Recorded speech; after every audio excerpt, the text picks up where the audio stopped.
That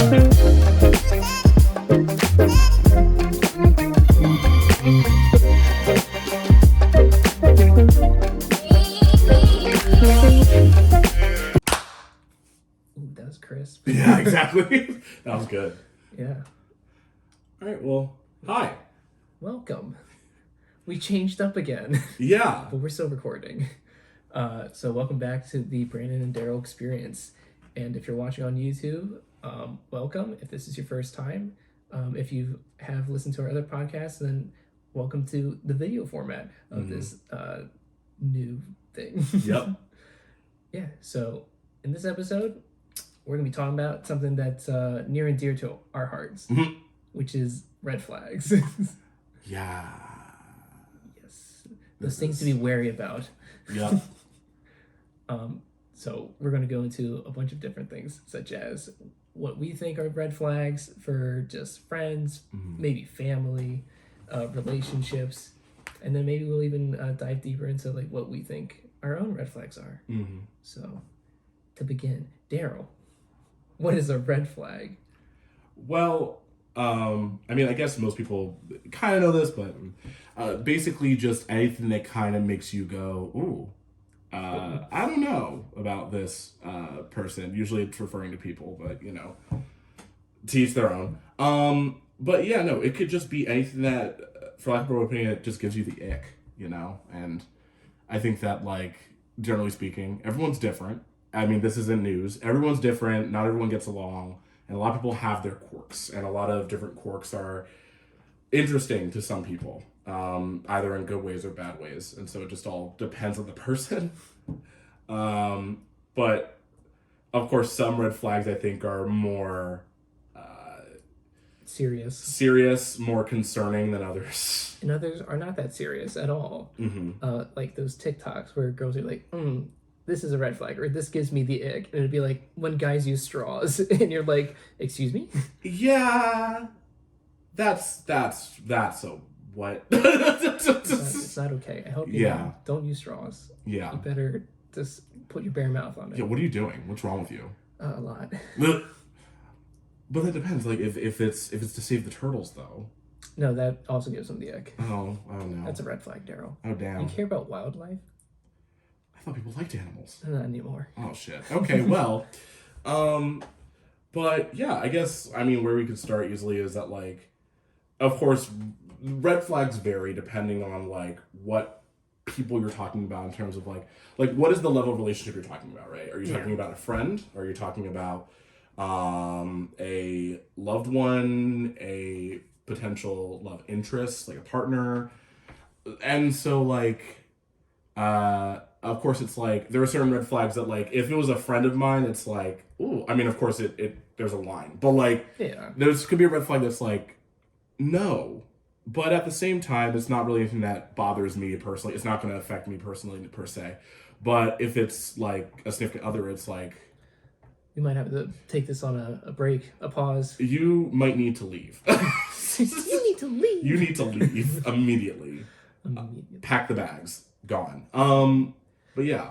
Yeah, so you're saying that there are red flags in friendships that you're like, you can say. I think so. I mean, I think that like, I think sometimes when you become friends with people, I think over time, like, of course, like the time. So basically, you just get beaten down enough that you're like, this is fine. No. It's like, it's more like, at first you could be very close friends with somebody, of course. And then over time, like you and a friend could easily grow apart. You could just change. Maybe life circumstances change. And so things are just very different. And so when you put it into those terms, it's like some of the red flags that may have been there early on may have not necessarily bothered you or not really come to your attention until a little later, and you're like, ooh, I guess we'll keep. Should I end this friendship? And so, like, I think it's interesting to kind of get into the different levels of red flags and the different types of relationships in which those red flags could potentially actually be more serious versus a little bit more like you can overlook the red flag. Yeah. But, like, if it's more serious, then it's like, can you overlook it? Probably not. And so, yeah. Yeah. What are your thoughts on that? Yeah, I think there's definitely red flags that I would keep in a friendship, but not in, like, let's say, a personal relationship. Mm-hmm. Like, or not a personal relationship, but like a romantic relationship. Yeah. So one red flag that I can think of for like a friendship, right, is definitely, whether or not um, this person shows up on time. Like, is that a Yeah. big thing? Yeah. Okay. Like, for some people, I would think that's a huge thing. It's like, oh, can you actually show up to events and you say you're going to show up when you show up? Yeah. Or I think that even leads to something bigger, which I think is a bigger red flag, is flaking out on people. Yeah. No, I actually agree with that 100%. I think that's probably the bigger red flag. I think it's just very disrespectful of other people's time. Like, I think that like being late to something, I personally, it doesn't really bother me, but yeah, if it's flaking out like all the time, like it's like a constant thing, like once or twice, okay. I mean, for me personally, once or twice it's like, oh, okay, shit happens, things come up and it's fine.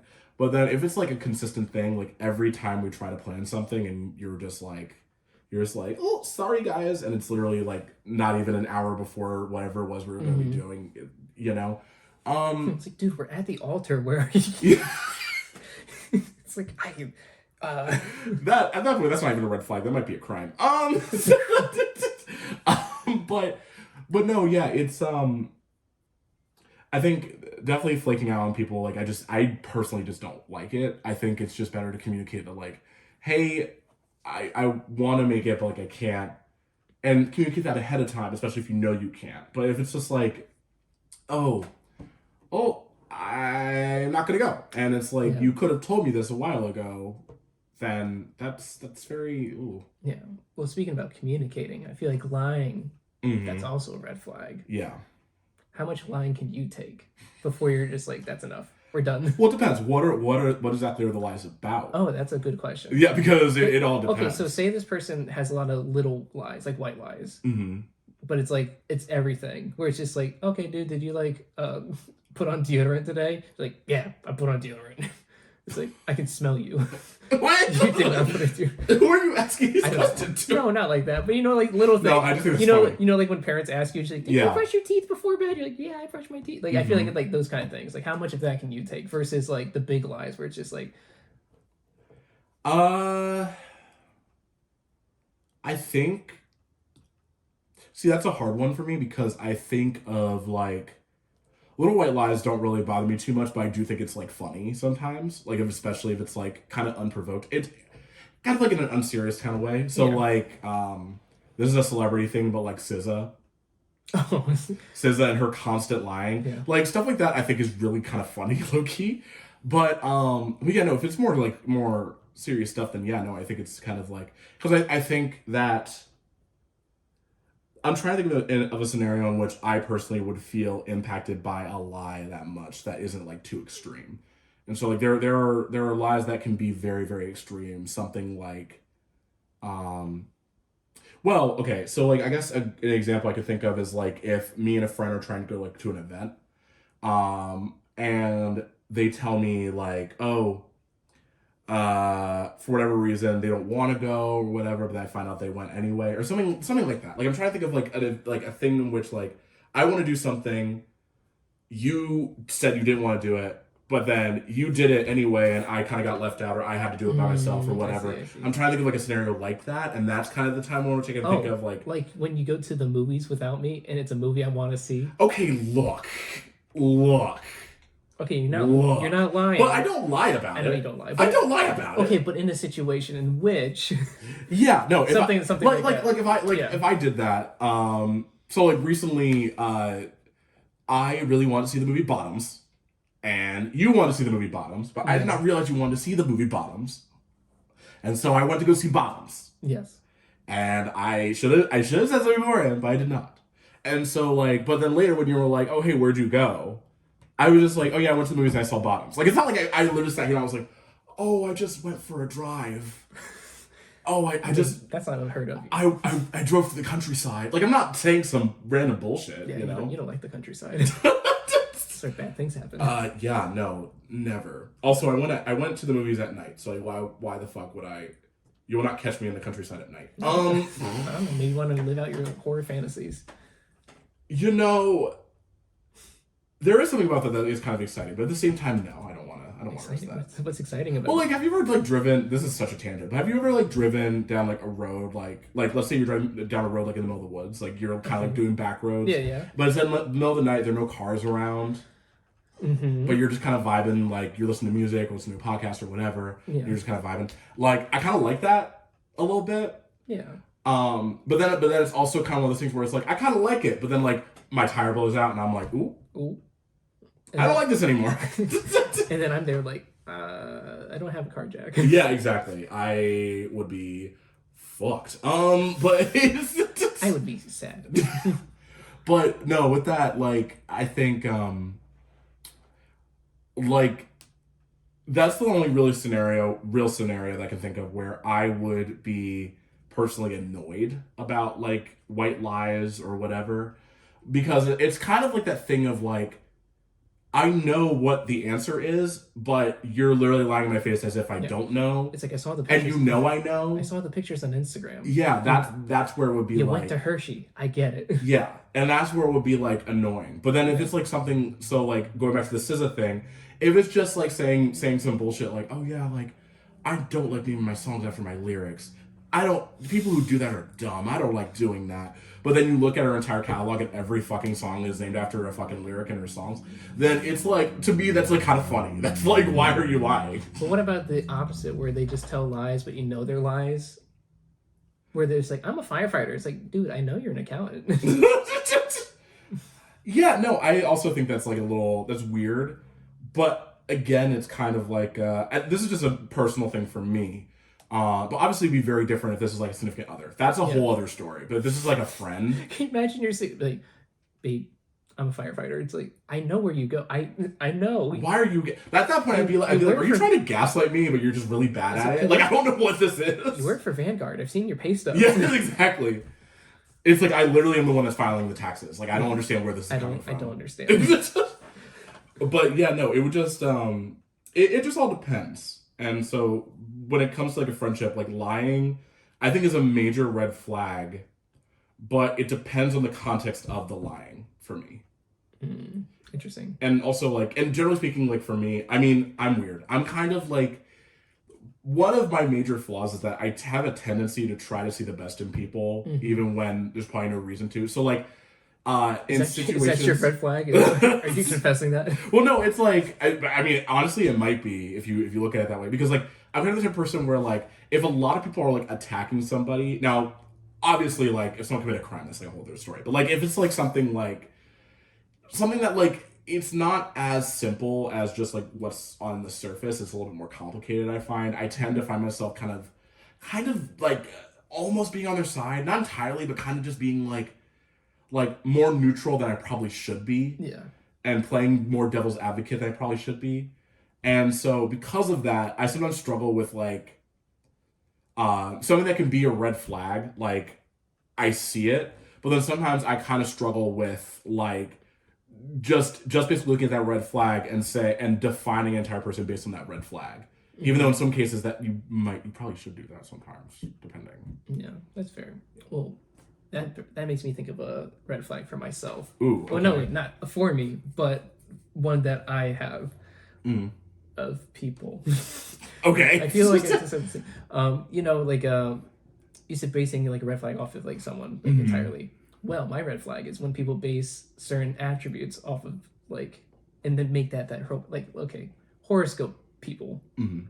I think that's a red flag. Oh, okay. Okay, it's not necessarily within itself a red flag. If you believe in horoscopes and you like think that's like cool, sure, go for it. That's really cool. But when you start saying like, oh, he's a Taurus, he's a bad person, I'm just like, what? You don't even know him. All Tauruses are bad. It's like, okay, this is really starting to sound like racism. Oh my god! But based on star signs. Oh my god. See, I agree and disagree, I think. In terms of what? Well, so like I personally don't like subscribe to like the astrology. I don't really fully understand all the attributes, and sometimes I think it is kind of interesting to read about because sometimes like of course no, I fall into it too. Yeah, like you look into your whatever your like star signs are and such everything. a Leo. And And it's interesting to look at the descriptions and kind of see what information kind of applies to you. Yeah. I think that's really interesting. But at the same time, like, I agree that like defining a whole person based off of that is not good. But at the same time, I do think it's interesting when people are really into it, because it's kind of like, I don't know. I'm weirdly kind of like, I think it's fun to kind of delve into that, but I think it's weird to kind of make it kind of a thing that you die on a hill for. Yeah, and I feel like a lot of people do, though. So that's where my red flag is, where it's like you get like, not like invested, but you get too like passionate about it, or like you start just making assumptions, and I'm just like, so maybe that's like the bigger red flag is like making assumptions about people. That makes sense. I saved it. Assumptions. There you go. Not horoscopes.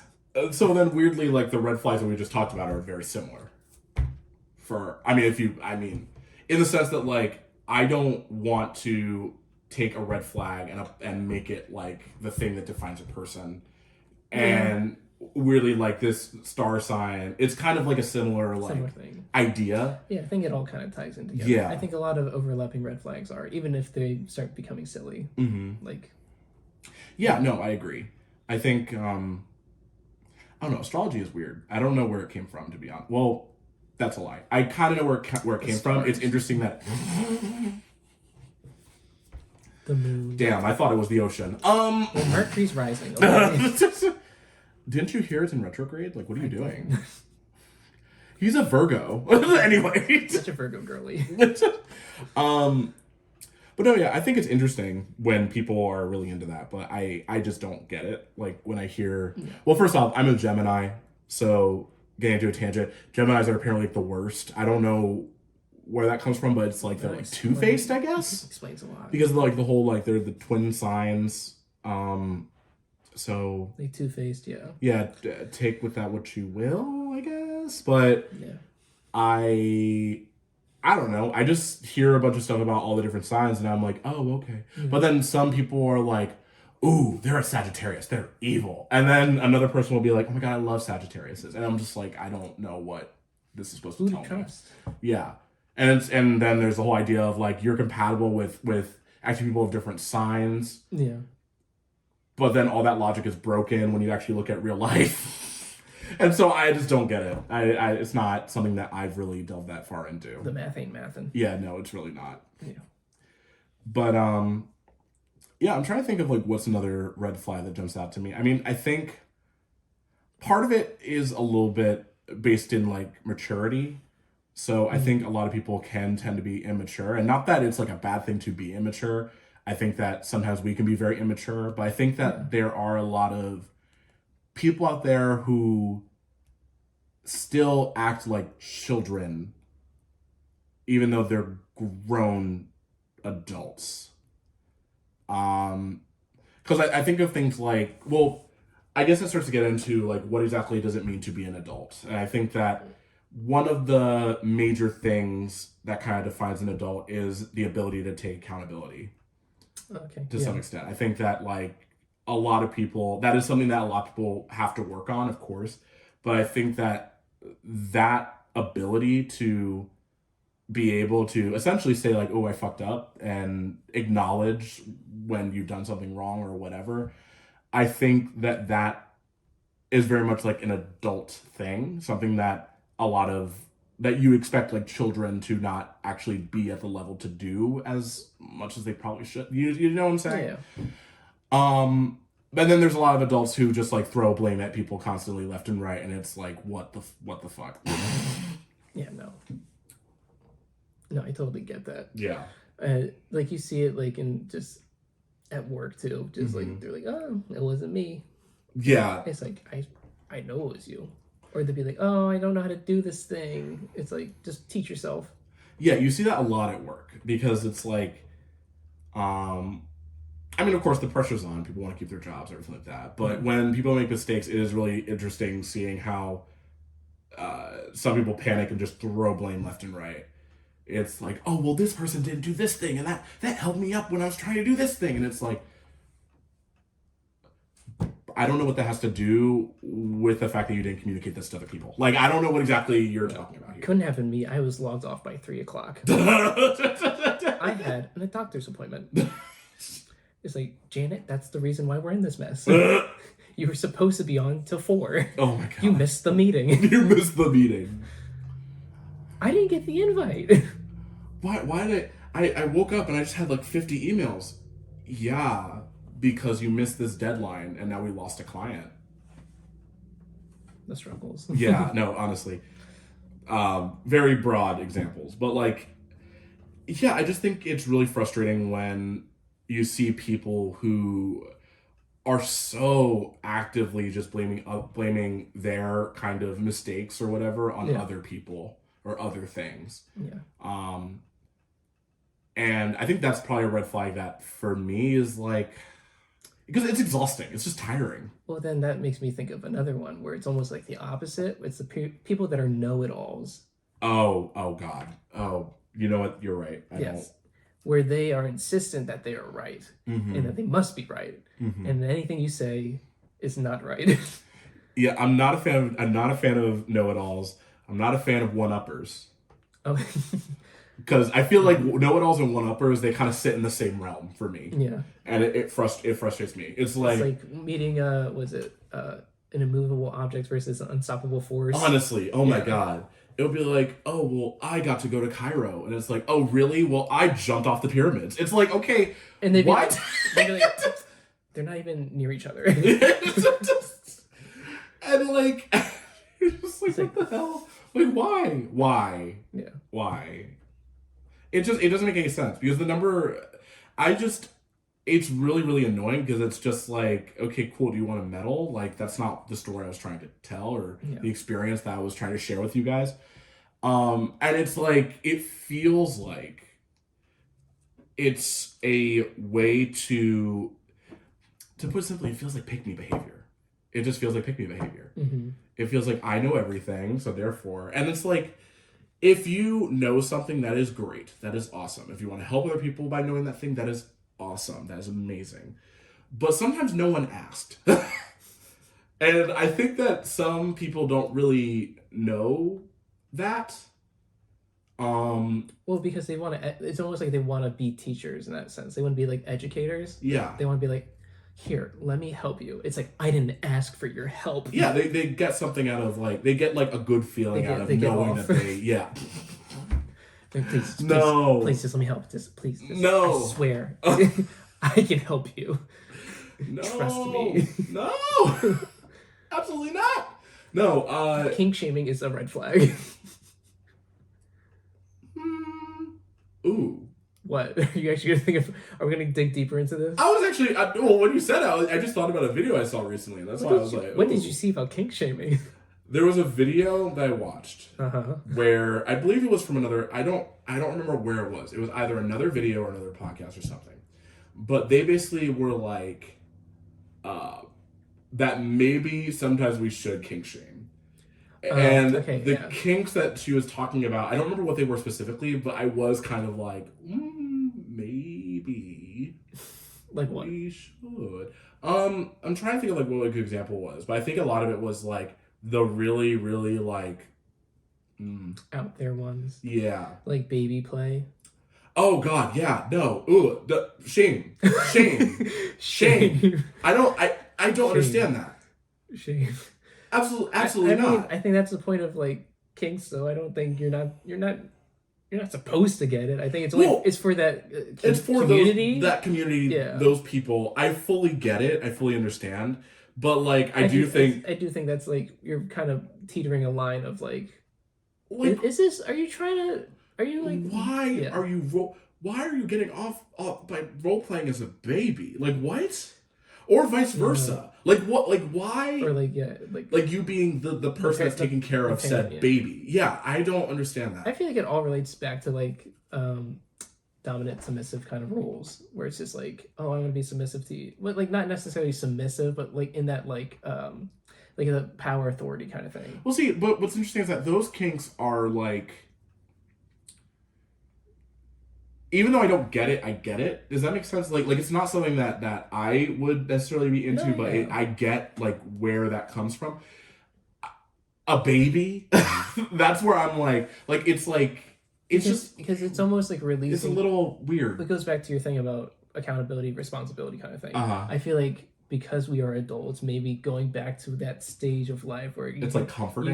Where you can just release yourself and someone can take care of you. Because I feel like there's also that those lines of like kinks and like that lifestyle per se, where people, or it is a lifestyle where it's not always necessarily sexual per se. Yeah, it is like usually just like almost like a role play kind of fantasy that they have, and that's more so the thing that they get off on.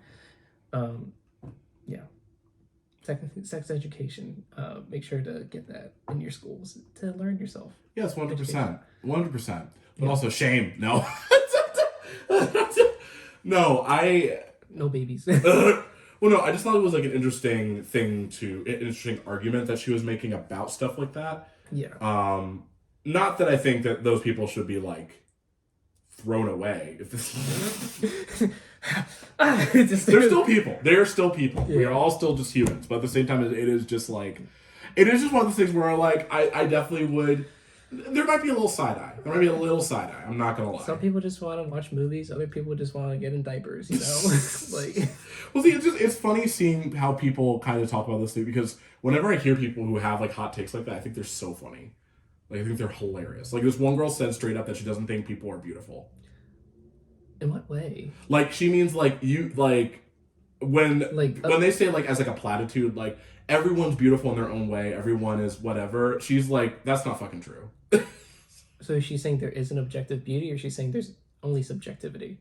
I think that she's saying that like, I think it's more the former than the latter. It's like there are people who are beautiful and then there are people who are not, and we just have to accept that that's the case. I mean, I think I can agree with that. I can agree with it, but I just thought it was really funny the way she said it, because it was so blunt. It was just so like... It gives all the same energy as like the people that get it, and the people that don't.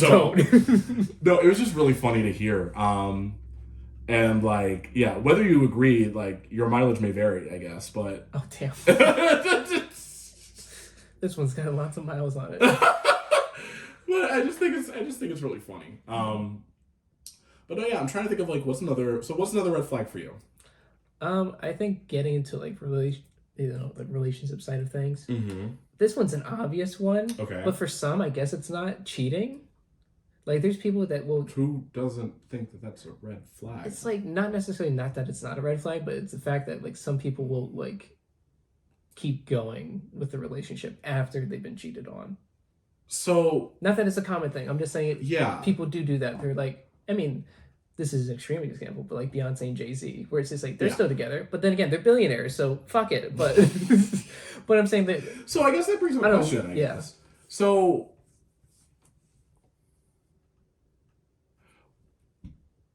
wow, sorry, I paused because I'm like thinking about how to phrase this.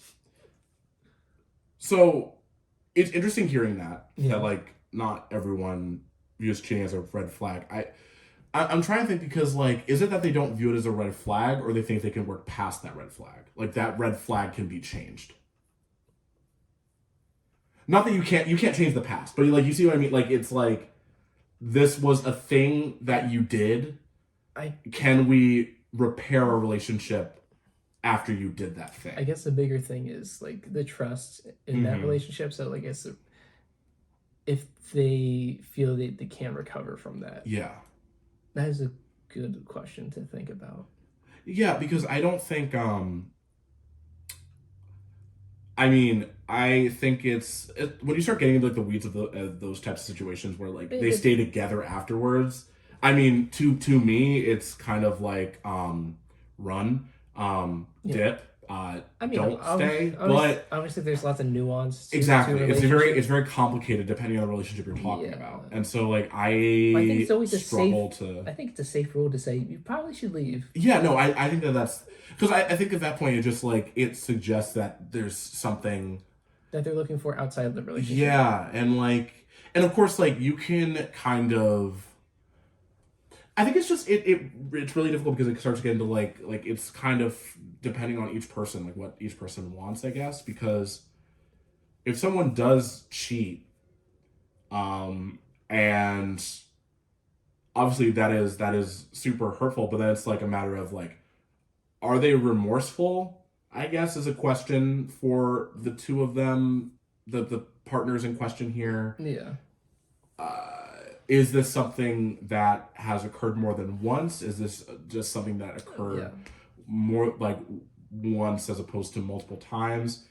I would say probably one thing that I think is interesting is how long before they told you. If they told you. If they told you. Assuming they told you. Like how long did it take for you to find out from when it happened?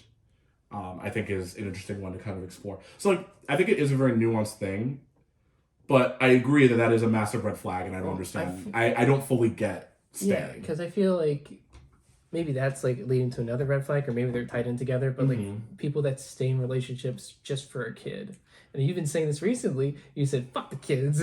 Oh well, that was in a different context, but you might want to clarify. Oh well, okay. Well, you didn't have to say it like that. Jesus. We were talking about politics, and personally, look, I don't hate kids. Kids are great, awesome. If you want them, go off. Like they're great. But if I hear one more like politician or person in regards to like some sort of social change, say, "What about the children?" I've had enough. But I think it does tie. I've had enough. I think it does tie into like kind of like that staying together for parenting. It's like, what about the children? Like we got to stay together. It's like I think a broken home is worse than staying in a separated home. Well, that's the thing. Yeah, I think that to some I keep saying to some extent, I think that can also be damaging.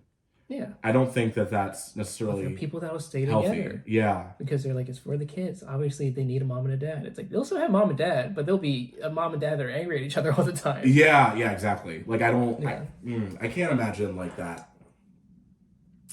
Yeah, no, it's just, that's not a dynamic that you should try to, I just don't think it's, yeah, it's just bad. It's just not a great one. And so, yeah, cheating, I'm just still trying to get over the fact that like there may be people who don't look at cheating on its face as a red flag. That's interesting. Yeah. Yeah. So maybe that was the wrong word. They probably see it as a red flag, but they just can move past it. Oh yeah. Okay. They can like ignore it. Maybe like a yellow flag. That's what like a yellow flag. They're like warning. Warning. Well, yeah, no, because like it sucks, and it's really fucked up when that does happen. But it is just like. Leave. Yeah. Oh, and that's actually another thing that actually going back to relationships, that does tie into another thing I thought about, which was not directly, it's not divorce related or separating related or whatever, but then I'm thinking of like, so I know there's been a lot of talk lately about like age gaps.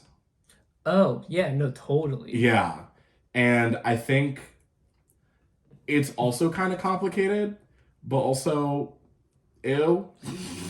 Yeah, like I think we can all agree, like adults are adults and they can make their own decisions. However, when that adult just became an adult and the other person has been adult for 20 plus years, I think we should be like, ew. Yeah, exactly. No, shame. Well, see, I recently watched a video where this, it was so jarring. It was a video of this couple. And it started off, and it was like one of those, like, it was a TikTok. It was one of those TikToks where it's like, it starts off with them at one age, and then it goes backwards. Did you see this one? Well, no, not a specific one, but I've seen the trend before. Where, this made me upset, because I was actually like, oh, that's kind of cute, and then it kept going. Yeah. It kept going. It started off, and they were like, if I remember correctly, it was like 30...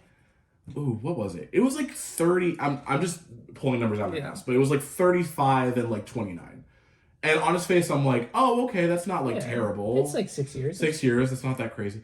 And then it went back, and it was like, until she's 16. we were this, we were that. It went back to all the way when she was 15 or 14. And I was like, he was my soccer coach. Oh my God, no. No, I feel like I've seen this. Yeah. And like, it's so cute. It's like, no, you were a predator. He was a predator. Yeah, exactly. And with that, like, the age gap was greater than 6 years. So that's just like a general estimate. Yeah. But like, the fact that it goes all the way back to when she was 15. First, I just don't understand that, because I can't even imagine holding a conversation with a 15-year-old that's like legitimate. and you're 21. Yeah. If it was like the 6-year gap that you're giving an example for. Yeah, I'd be like, so what do you do? It's like, well, I'm just actually getting my permit. I'm getting my driver's license. Yeah, like what are you two relate? Like how do you two relate to each other? I don't know. It'd be like, do you like Marvel? Yeah, like and then it'd be like, oh my god, yeah, I love I don't know, fucking Thor, Love and Thunder. Oh my god. And they'd be like, oh yeah, have you seen Iron Man? They'd be like, oh my god, I was born the same year it came out. And you'd be like, no. Gross. Oh, that made me feel old. Oh. You thought about that? Actually, does that math work out? 8 plus 16. In 2020, 2024 would be if they were born 2008. Sorry, I wanted to vomit for a second. Oh, it's okay. We're old men now. Oh yes, we're old men. Yes, anyone born between the between years 95 and 98. Yes, is an old man. Apparently, anyone before that must be ancient. Though. Yes, they should be in the ground. Apparently. Oh damn. Couldn't be me. Well, no, like it's because in general, like I have seen like other examples of like major age gaps, but it's typically with older people. So like one I think of, this is a celebrity couple, of course, but like Catherine Zeta-Jones and Michael Douglas. Yeah. So they've been together for a long time. So like they're fine. They're doing their thing. They're like 30 years apart. And they make it work. They make it work, which is fine. But like I'm just imagining like you were 30. He was grown, possibly married a first time when you were born. Yeah. It's weird. Like that's crazy. That's wild to me when you think about it in those terms. Yeah, no. But they're thriving, I guess. They're making it work. Mm-hmm. Yeah. Yeah, age gaps is a weird one because I don't look at it on face value and be like, oh, ew, no. Yeah. But I do think about it like I don't start thinking about it until they start putting it in terms of like when they start getting together. And then there are times where like I really don't care that much about it. So like you know about like Aaron Taylor Johnson and his wife. Yeah, and how he was like what 18 when they met and got married. Then they got married. Well, they knew each other when he was like a teenager, I guess, but then they didn't actually start getting together until like 18 because they did a movie together. Yeah. They did a movie together, and then she was the director, and then they got together, and then they had basically been together for like, well, to be honest, I think it's really funny because they had been together for about like 6 or 7 years before people realized that they were married. Yeah. Because he wasn't that famous until like Kick-Ass was kind of like his breakout. Yeah, but he wasn't like famous until like I'm trying to think of like what year that was. Like probably around like 2017, 2018. Really? Well, I'm thinking about maybe this is just me because that was kind of like a big year for him because I still feel like Kick-Ass was his breakout. Kick-Ass was definitely his breakout. So he was in. I knew about him earlier than that because he was in a movie called Angus Thongs and Perfect Snogging. That sounds like a really weird title, but it's like a teen romance comedy from like the late 2000s. And then he was in Kick-Ass, and then Nowhere Boy, I think is what it's called, which is the movie that he did with something, whatever her name is, Taylor Johnson. Oh, his wife. His wife, yeah. She's a director. She directed it. She also directed the first 50 Shades of Grey movie. Oh, I probably knew but did not realize that. Yeah. But then he did Avengers. Yeah, he did Avengers in 2015. Yes. Avengers 2 was 2015. And then 2017 he won a Golden Globe. So like if you know stuff about the award circuit, does that mean a lot? Kind of. The Golden Globes kind of suck, but it's whatever. He won a Golden Globe for Nocturnal Animals, which have you ever seen that movie? No. Good movie. But he won an award for that. People thought he was going to get an Oscar nomination. He didn't. But then, like, from there, he's basically just been in a lot of, like, supporting roles and random stuff. He did another movie with his wife based off of that book. I think it's called, like, A Million Little Pieces, which that book, the whole backstory of that book is wild. Long story short, the guy lied about being a drug addict. It was weird. And then from there, like, I think he wasn't really... The next big thing I saw him in was Sorry, Tenet. Aaron Taylor Johnson in Oppenheimer. Well, he was in Tenet. And he just kind of showed up in Tenet. And I was like, Why is Aaron Taylor Johnson in Tenet? And then from there, I think he started to get like a lot bigger more recently with like Bullet Train, for example, and stuff like that. And so like I don't know what exactly. Oh, he's supposed to be Craven. Oh yeah, Hunter too. I completely forgot about that. I mean, he does look good in that. It might be good. I don't have hope, but you know me. My whole thing with like Marvel movies is it's just been kind of up and down like recently. But it's the Sony Marvel. They made Spider-Verse and that was good, and then they made Venom, which I thought was eh, and then Venom 2, which I thought was eh, and then it's Morbius. It's Morbin time. Morbius was an atrocity. It was crazy. But no, but then you have what is it called? Oh yeah, I was gonna say that like I might see the Marvels. I might actually go and see it. Oh, you're actually saying this out loud, so that means I can watch the movie with you? Oh yeah, no, for sure. We'll set it up. Okay. No, yeah, but I want to see it because of all the backlash and drama that's been going on, like in the background, because of Nia DaCosta and the stuff that's been going on with her. I don't know what that is. I'm sorry. So Nia DaCosta is the director of the movie. She also did the Candyman remake from a few years ago. Or sequel, technically. Mm-hmm. She was directing the movie, and then basically a lot of stuff has been happening with Marvel. Like, people have been saying that basically we're witnessing the downfall of Marvel, which I'm not going to get into all that. But long story short, she was making the movie. She filmed everything, whatever. The movie was in post-production. She left to go and start making her other movie, Hedda, which is going to be a new movie with Tessa Thompson. She wanted to go make that movie while the Marvels was still in post-production. And so people were saying, like, oh my God, like, she didn't even care about the movie. Like, the movie is, like, so bad and blah, blah. Because, like, she clearly didn't care. She just left the production, left the crew, and blah, blah. That's not the case. So she explained in an interview recently that what actually happened was she, when she signed on to make the Marvels, it was originally supposed to be a 2-year, basically like a 2-year contract, essentially. So, like, it was going to be 2 years to make the whole movie and, like, do the production and everything like that. Yeah. But then that got pushed out multiple times. It got pushed out, like, I think she said, like, 3 or 4 times. So it went from being 2 years to, like, 5-6 years. Yeah. And so because of that, that didn't work with her schedule, because when she signed on for the Marvels, she had already, like, signed on to do, or planned to do Hedda, and had pushed that one back already multiple times because of the Marvels. And so it came to a point where she couldn't push it back anymore. She had to go and work on her next film. And so, like, she did work on post-production, like, remotely, but she couldn't be there because she had to be in England to start up Hedda. And so, like, it just makes me go, I hate people. I hate people sometimes. So, yeah, I want to support. But that's a tangent. That was a divergence. So, red flags. Yes. Yes.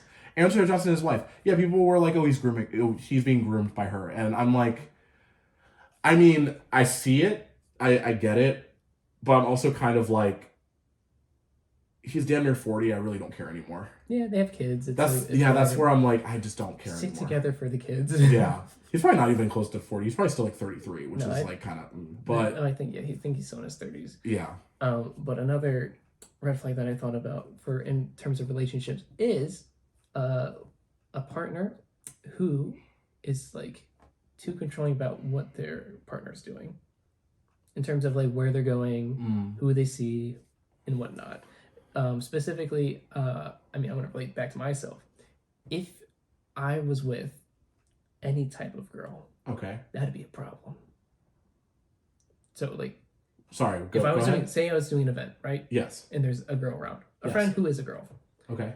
Said partner would not like that. Oh, I see what you're saying. Okay, yes. Yes. I think that's a red flag. Yeah, no, I agree. It goes back to, I think the bigger red flag would be trust. Like not having trust in your partner. Yeah, it feels like trust and insecurity. Yeah. Yeah, because you should be able to, if you don't trust your partner to be able to do whatever it is they're doing. Just cut it off. Then, then clearly you, like, don't have, and especially if it's only one way. Like, if you, let's say in this scenario for you, like, if you don't care what your partner's doing and you trust that she's like not doing anything like that would jeopardize the relationship, you know what I mean? Like, yeah, that should go both ways. It shouldn't be a one-way thing. So yeah, no, I agree with you. Yeah, 100%. Like, that's definitely a red flag. I think in general, just seeing like really toxic Like, just people who do kind of project their insecurities onto their partners, I think is just, it's sad, honestly. It's like sad and kind of like, and it's one of those things where it's like you can only do so much. Yeah, especially if you try to change that person. Mm-hmm. So like, say like, I know this is a thing that happens where, I'm gonna just give an example where it's just like, say two people got into a relationship, right, and one of them is getting, you know, a little bit on the heavier side, or they start gaining weight in the relationship. Yeah. And then the other person is just like, ooh, I don't like that. Yeah. Where so then they start trying to push like them to change in a certain way. It's like they start, or even controlling to some degree. I know that happens sometimes where they start portion controlling, or they'd be like, oh, we're gonna go to the gym now, or we're gonna go work out together, or you know, like, or even worse, they start like just calling them fat to their face. Be like, man, you don't look good. This isn't what I got in the relationship for. It's it's like, oh, yeah, gross. It's gross. It's sad. Like I said, like I was struggling to think of another word to describe it. It's just so, Which is interesting. So I guess another red flag would be like people whose like ideals, not even ideals, just like even their interests or hobbies don't line up. I mean, you mean like between the partners? Yeah. Because it's almost this like, how can you, like, it goes back to almost like the age difference thing where it's like, what do you talk about? Yeah, no, I feel you. Like it's, because for me, like being able to hold a conversation with somebody is a big one. Like if I can't hold a conversation with somebody, then like, not even with a relationship, being friends would probably be very difficult because like awkward silences, like, I don't know, sometimes I feel weird with like an awkward silence. Like I like to have a conversation, you know? And so like, if I feel like I can't have a conversation with you, then that's like a major no. And so if you're telling me straight up, like none of our interests align, then like, why are you here? What's going on? Yeah. No, it'd be like me basically being like, oh yeah, like I love, hi, hello, I love movies. That's gonna be the new thing. Every episode. Every time it's just a bit, I just go, hi, hello. I love movies. No, but yeah, no, it'd just be me being like, oh yeah, I love movies, and they're like, oh my god, I hate them so much. Like, then there's nothing to talk about. Like I'm done. I'm good. I mean, we could talk about other things, but like at that point, it's like we can't be really vibe with you on the same level, or you know, like we can talk about work, but like, do I really want to be talking about work like that? No one wants to do that. Yeah, like unless I'm complaining. Like I don't want to like I don't know. I don't want to talk about like the world. Yeah, like, I'm here to escape. I mean, I'll talk about that, but then it will be like. But then if it gets even worse, it's like, oh yeah, this is where I align politically. And they're like, oh my god, I hate that so much. It's like, bitch, why are you here? What? I'm here for a good time, not your time. Yeah, like, please, stop. No. So, yeah, no, you know, that's a major red flag. I think those are some pretty, like, good, like... Red flags for red flags, like, yeah, no, for sure. Because, like, I'm trying to think of some other ones, but a lot of them are, like, they all just go back to the same thing. They all go back to trust, go back to insecurity, go back to just this inability to really... To communicate. Oh, I hate that so much. That's actually a red flag. Communicating? That's not a red flag. That's not a red flag for me. Oh it's a red flag. This person wants to text me every day. I'm probably saying this so wrong. That is not emails. Personally, this is not a red flag that applies to me. This is a red flag that for hurts. me will make me go, ew. I will get the ick. Which is? The inability to communicate and then getting upset because you didn't communicate at the other person. So like, I hate that. When we get semantics. Kind of. It's more like things... Am I your red flag? Well, no. It would be more like things like it could be like little things like, oh, what, I don't know, this is just a random example. Oh, what do you want to eat? Oh, I want to eat this thing. And then they go and get that thing. And then you're like, but you got it with this thing. I didn't want that. And then you get mad at them for that. It's like, that's like a really bad example. But like stuff like that, I hate it so much. Because like you said this thing. Like you said this. You said this, and so you getting mad you have to lay you made your bed and you have to lie in it, unfortunately. And like It's like, just tell me what you really want. Yeah. Don't just be like, I want McDonald's. You're like, okay, anything particular? You're like, nah, whatever you think I'd like. Yes. And you're like, here's some chicken nuggets. You're like, oh my god, why Yeah. would you get me the nuggets? And it could be something like that, but it could be even something deeper as like timing. Like, let's say there's like an event and you ask about the timing, but then they're not very clear about the timing at all. It could be like things like that. Like, I just find that really frustrating. And then I especially find it's like a red flag on top of a red flag when they're upset, but then they don't really want to be open to finding a solution. And that can be more complicated, of course, but if we're talking about like just like a friendship, for example, I find that so frustrating. I find that so deeply frustrating because it's like you just want to be upset. It feels like to me, at least. I see. So I just, yeah. Those are ones that like come to mind. Yes. Do you think there are any red flags that you would have for family? For family? Yeah, those are some of the people you can't get rid of. Well, you can, but that involves going no contact, and most people don't. Yeah, Ooh, that's a hard one. Because I think like maybe not your family specifically, but that's the thing. It's like I'm thinking about my own, because for me, like family, like my family is very close. Yeah, and so like I think that like that's something that I wouldn't want to happen in any way, shape, or form. So I'm trying to think like what would be, because I think that. Ooh, this is hard. What would you say? What?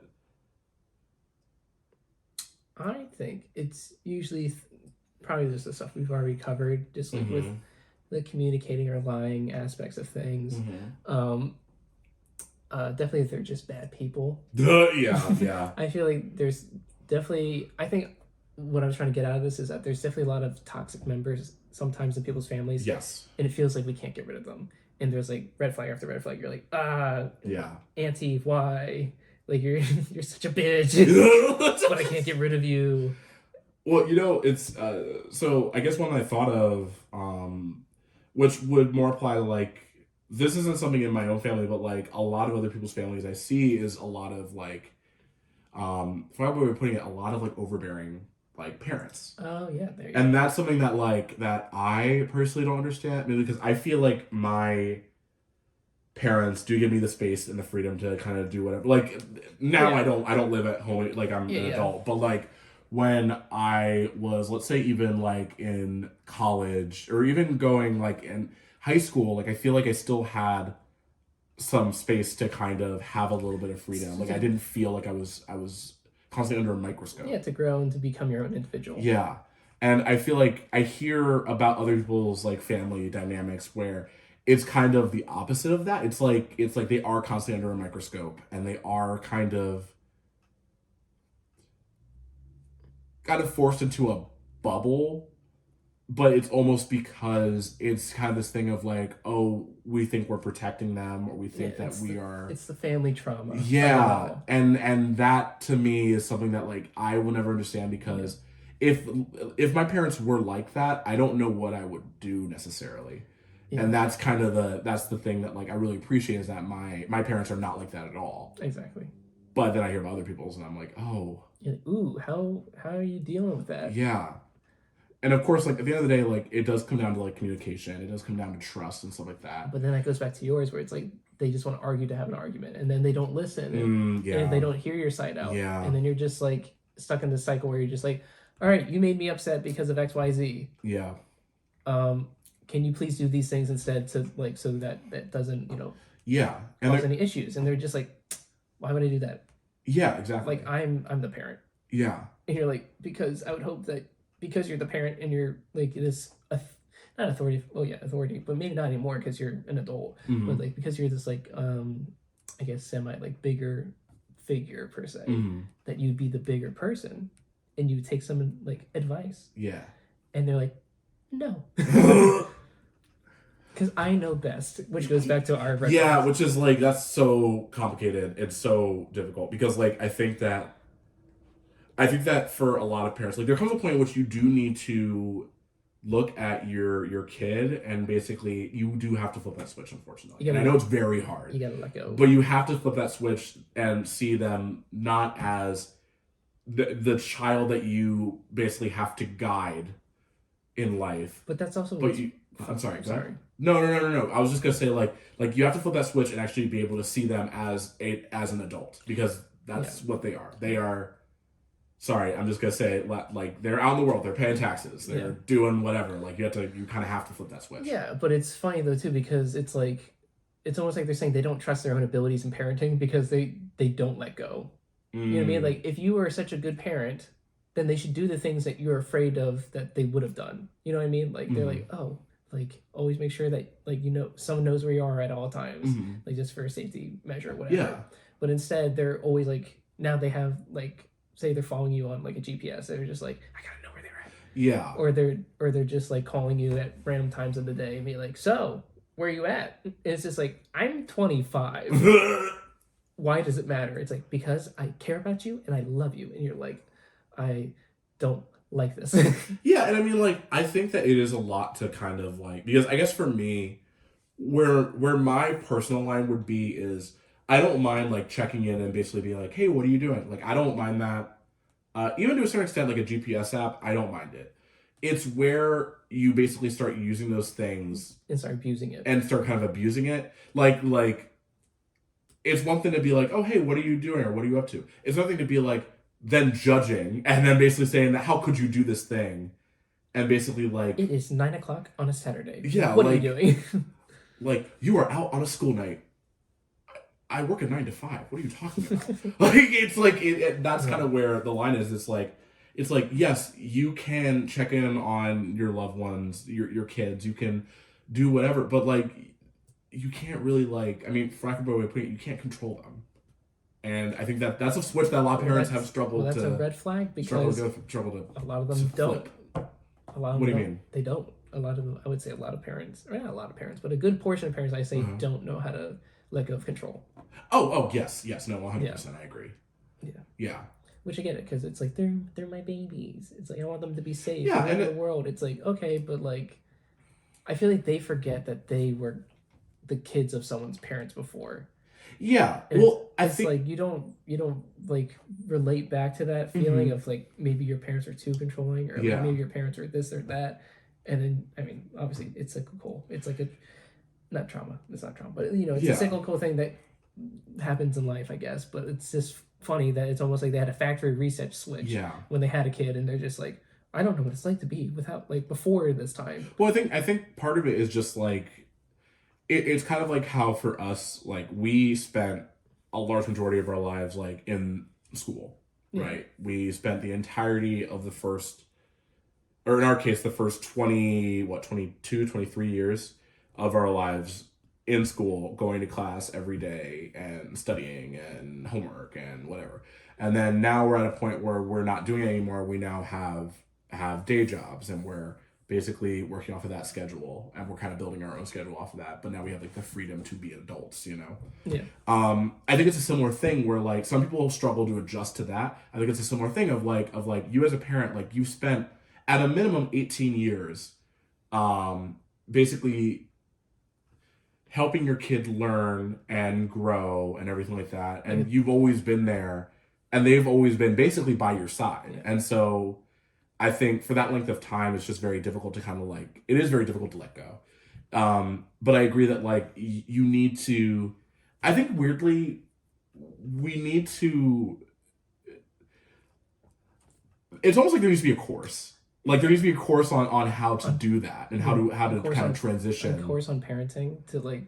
Well, not on parenting specifically, but on like that transition period of letting go and allowing your kid to move on to their next stage of life. Is it really bad to think that, as an analogy, I was thinking of this of a snap streak?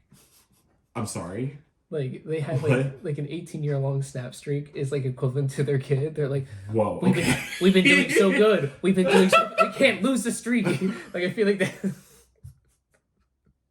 That's just how I thought about it. Could you imagine? they start or like a Tamagotchi. They're Oh just my like, God. oh my God, I kept this Tamagotchi alive for 18 years. Yeah. I'm so proud. I don't want to lose it or do anything wrong with it. Yeah. Oh my God, that's funny. Well, yeah, no, but it is kind of like that. It's like um it's a hard thing for a lot of parents because I think it's just they spent so much of their time so focused on caring for this kid. And I think it's really funny too hearing about I mean, maybe this is more of a generational thing. So definitely more this generation than previous generations. Speaking more like boomers, silent, everything like that. Yeah. It's very interesting seeing videos of people who are like, okay, so let me preface this. I love my kid. I will do anything for this child. Like, I can't explain it, but like, I will literally die for this kid. Like, I can't explain it, but like, it's like this overwhelming like feeling of like, I need to protect this kid. Yeah. Do not have kids. And it's very interesting like hearing those perspectives because it's almost like because it is very much a life change. It's a major life change that you have to deal with, and it takes up a majority of your time, if not a large portion, because it is kind of like that thing of like you're taking on double. Like, let's say you're a working parent, right? Yeah. You go from your 9 to 5 day job or whatever your hours are for your job to then basically spending the next however many hours of your day caring for this child. Yeah. You're sacrificing yourself essentially. Yeah. Like any hobbies you had, gone. Any free time you had, gone. And it's all dedicated back into your kid because when they grow up, then they're gonna have their own hobbies and their own things that they want to do, and that's gonna be taking your time out of And you're literally spending a large portion of, I mean, depending on when you have kids, but a large portion of your like young adult years caring for those kids. Like some people have just crazy. Yeah, it's very crazy. Well, because like even in my case, my parents waited a little bit before they had me and my sisters. So my parents didn't have us until they were in their 30s. Yeah, same here. But still, like that's young. In my opinion, like that's still young. I know, because you're 4 years away. I'm 5 years away. Like I can't imagine. Why'd you have to say that? To hit home. Okay, I know. Yeah, it's crazy to me. Yeah. Because we have friends who are 30, and we're just like, what? Yeah, exactly. Like that's not. We're kids. Yeah. We're still kids. But then we'll have friends that are, our age exactly. Yeah. Who are having kids, and you're just like, kids having kids? That's a teen pregnancy. Oh my God. And they're like, oh wait, no, it's not. It's like the video you showed. Like there was a video of this girl who was born in 2004, and she's pregnant. And she's like, oh yeah, my kid's due in 2024. And then this girl goes, me, 29 years old, still thinking I'd be a teen parent.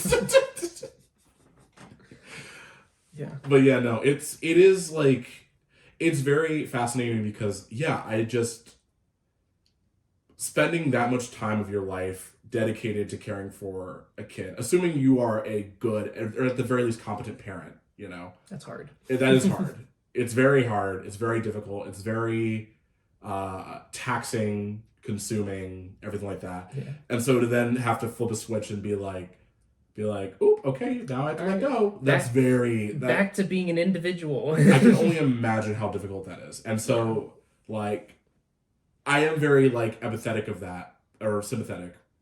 But at the same time, like, you do unfortunately have to flip that switch. And so, like, that's a weird thing. But of course, like, it's probably very different if, like, you are a parent and you're kind of there and you've gotten through that. You know what I mean? Like, we're two young adults who do not have children who do not have to worry about that feeling. Nope. As of yet. Nope. Yeah.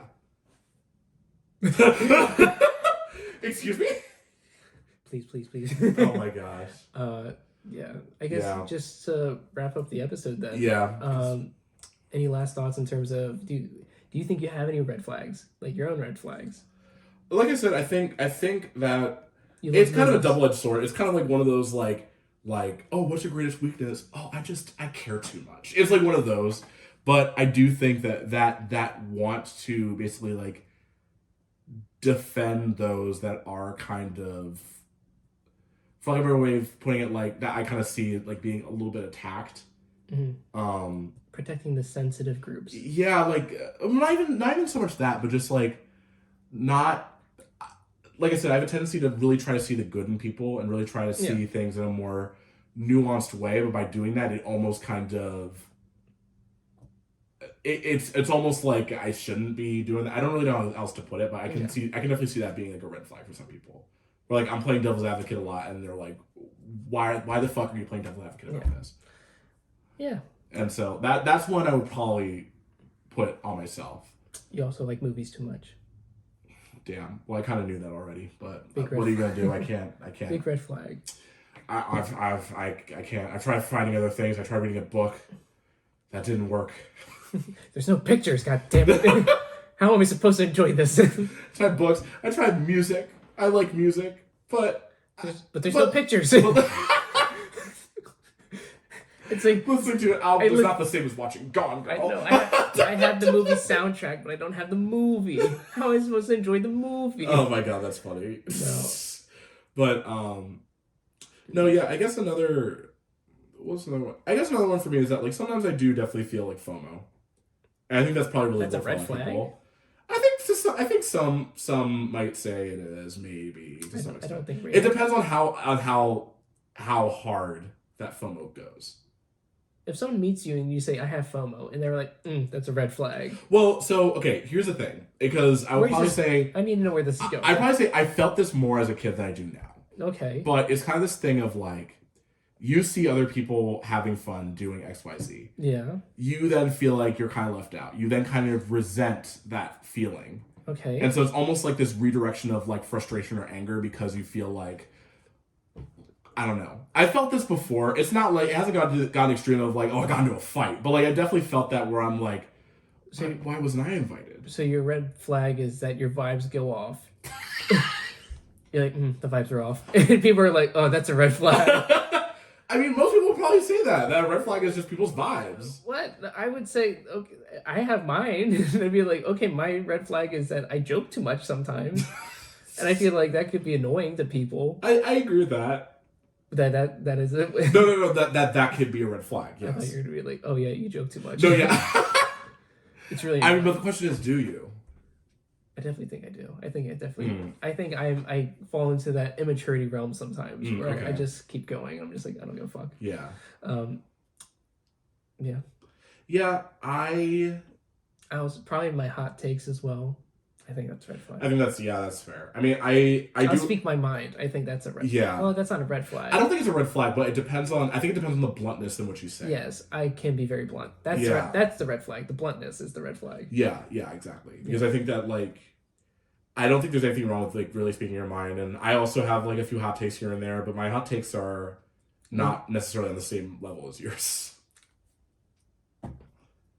Maybe that'll be another episode, or hot takes. We're gonna get canceled. No, there's gonna be so much hot before we even get started. Yeah, there's gonna be so much. We'll probably just write them down, and I try my best to like explain. we're gonna have a diary, be like, dear diary, here are my hot takes, and then we all open them together. We're just like, all right, so that's the end of the episode.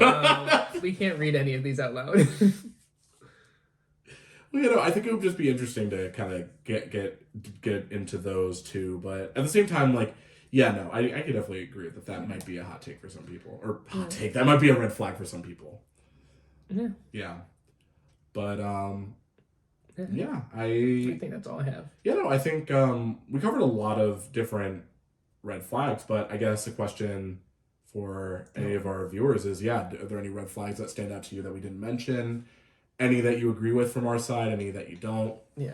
Let us know. And... yeah, I think this was a really interesting conversation. Yeah, we will have more interesting conversations and new episodes coming up to the BDE podcast. Yep. And since now this is in a video format, we are on YouTube. Be sure to subscribe to our channel so you can keep up to date with all the latest new episodes that we release. Yep. You can also catch us on, the Spotify's, the Apple Podcasts. It's still going to happen. All the major platforms. They're all going to be still there. Yep. It's just a matter of what you prefer. If you want to watch us on YouTube and see our pretty little faces, or if you just want to be like, oh my god, they're ugly. No. Oh my god. Let me just go to audio. Well, yeah. Yeah, exactly. Yeah. And like, comment, share, all that. And then also on any podcast platforms, leave us a review. Yeah. Until next time, I'm Brandon. And I'm Darrell. And this has been the BD Pod. Goodbye. That was unnecessary. There was no need. Oh, fuck. Guess we have to cut it. Oh, well.